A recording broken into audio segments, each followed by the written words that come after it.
ಇಲ್ಲೆಲ್ಲ ಹೋಗ್ಬೇಕಾದ್ರೆ ನಿಧಾನಕ್ಕೆ ಹೋಗಬೇಕು. ಕಾರಲ್ಲಿ, ಬೈಕಲ್ಲಿ, ಜೀಪಲ್ಲಿ ಬಂದರೆ ಆ ಮೀಸಲು ಅರಣ್ಯ ಪ್ರದೇಶ.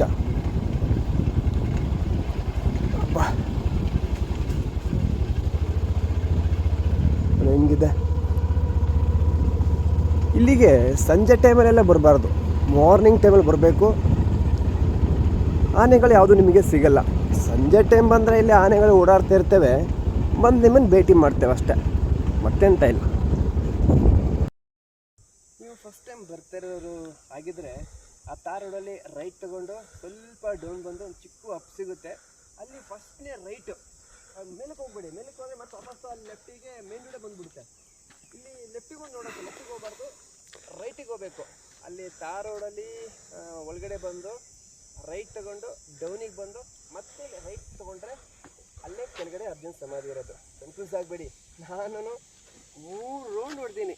ಇಲ್ಲೇ ಹೋಗೋದು, ಮತ್ತೆ ತಾರ್ ರೋಡಿಗೆ ಹೋಗೋದು, ಇಲ್ಲೇ ಹೋಗೋದು, ಅಲ್ಲಿ ಕೆಳಗಡೆ ಎಲ್ಲೇ ಹೋಗೋದು.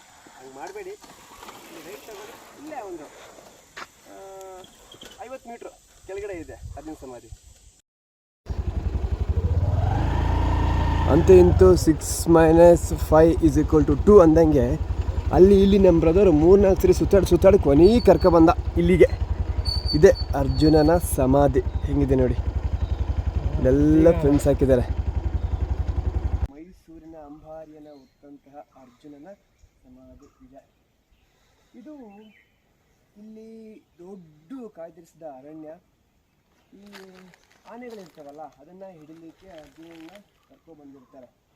ಕರ್ಕೊಬಂದಾಗ ಬೇರೆ ಕಾಡು ಆನೆಗಳಿಗೆ ಅರವಳಿಕೆ ಮದ್ದನ್ನು ಹೊಡೆಯೋಕೆ ಹೋದಾಗ ಅಪ್ಪಿತಪ್ಪಿಯಾಗಿ ಈ ಒಂದು ಅರ್ಜುನನಿಗೆ ಬಿದ್ದು, ನಂತರ ಕಾಡಾನೆಗಳು ಬಂದು ಇದಕ್ಕೆ ದಾಳಿ ಮಾಡುತ್ತೆ. ಆವಾಗ ಅರ್ಜುನ ಇಲ್ಲಿ ಕೊನೆಯ ಉಸಿರನ್ನು ಎಳಿತಾನೆ. ನೋಡಿ ಹೇಗಿದೆ ಅಂತೇಳಿ. ಇನ್ನೂ ಇದು ಉದ್ಘಾಟನೆ ಆಗಿಲ್ಲ, ಉದ್ಘಾಟನೆ ಆಗಬೇಕು. ತುಂಬ ಜನ ಟೂರಿಸ್ಟವರು ಬರ್ತಾ ಇರ್ತಾರೆ, ಬಂದು ಕೈ ಮುಕ್ಕೊಂಡು ಒಳ್ಳೇದು ಮಾಡು ಅಂತ ಕೇಳ್ಕೊಂಡು ಹೋಗ್ತಾ ಇರ್ತಾರೆ. ಸುತ್ತಲೂ ಕೂಡ ಇಲ್ಲಿ ಕರೆಂಟ್ ಬೇಲಿ ಹಾಕಿದ್ದಾರೆ, ಕರೆಂಟ್ ಫೆನ್ಸ್ ಅಂತಲ್ಲ ಅದನ್ನು ಹಾಕಿದ್ದಾರೆ. ಹತ್ತಿರ ಹೋಗೋಕ್ಕಾಗಲ್ಲ. ಅಕಸ್ಮಾತ್ ನಾವೇನೋ ಹತ್ತಿರ ಹೋಗ್ತು ಅಂತ ಹೇಳಿದ್ರೆ ಕರೆಂಟ್ ಹಿಡಿದು ನಾವು ಮೂರ್ಛೆ ಬಿದ್ದು ಹೋಗ್ತೀವಿ. ಹತ್ತಿರ ಹೋಗಬಾರ್ದು. ಹತ್ತಿರ ಹೋಗಬೇಕು ಅಂತ ಹೇಳಿದ್ರೆ ಫಾರೆಸ್ಟ್ ಆಫೀಸರ್ ಜೊತೆ ನಾವು ಒಳಗಡೆ ಹೋಗಬೇಕು. ಈ ಫಾರೆಸ್ಟಲ್ಲಿ ಆನೆಗಳು ಅಷ್ಟೊಂದು ಇತ್ತಿಲ್ಲ. ಈ ಕೇರಳದವರು ಮಾಡಿದ್ದು ಕೆಲಸ. ಮುಂಚೆ ಈ ಮರ ಎತ್ತಬೇಕಾದ್ರೆ ಭಾರವಾಗಿರುವ ವಸ್ತುಗಳನ್ನ ಎತ್ತಲಿಕ್ಕೆ ಆನೆಗಳನ್ನ ಸಾಕಿದ್ರು. ಕಾಲಕ್ರಮೇಣ ಮಿಷಿನ್ಸ್ಗಳು ಬಂದು, ಹಿಟಾಚಿಗಳು ಬಂದು, ಚಿಕ್ಕ ಚಿಕ್ಕ ಕ್ರೇನ್ಗಳು ಬಂದವು. ಅವೆಲ್ಲ ಬಂದಾದಮೇಲೆ ಆನೆಗಳ ಸಾಕಲಿಕ್ಕೆ ತುಂಬ ಕಷ್ಟ ಆಯಿತು ಕೇರಳದವರಿಗೆ. ಆಗ ಆನೆಗಳನ್ನ ಹಾಗೆ ಬಿಟ್ಬಿಟ್ರು ಕಾಡುಗಳಿಗೆ. ಅವು ಆನೆಗಳು ದಿನಕ್ಕೆ 40 ಕಿಲೋಮೀಟ್ರ್ ನಡೀತವೆ.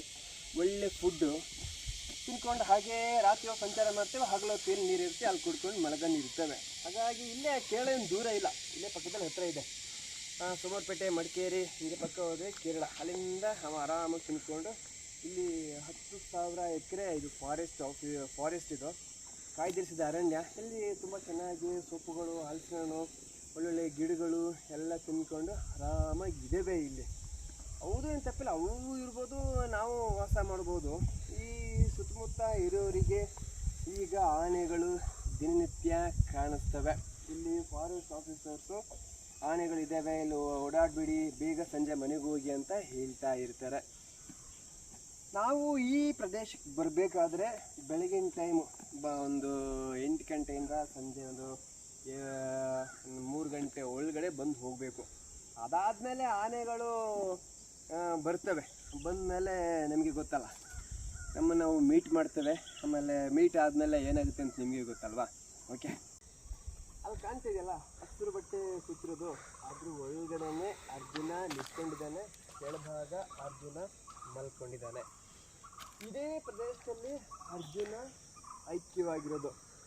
ಈ ಸಾವನ್ನಪ್ಪಿದಾಗ ಈ ಅಕ್ಕಪಕ್ಕದ ಗ್ರಾಮದವರು ಅಲ್ಲಿ ಸಮಾಧಿ ಮಾಡೋಣ, ಇಲ್ಲಿ ಸಮಾಧಿ ಮಾಡೋಣ, ರೋಡ್ ಪಕ್ಕದಲ್ಲ ಮಾಡೋಣ ಅಂಥೇಳಿ ತುಂಬ ಗಲಾಟೆ ಮಾಡಿದ್ರು.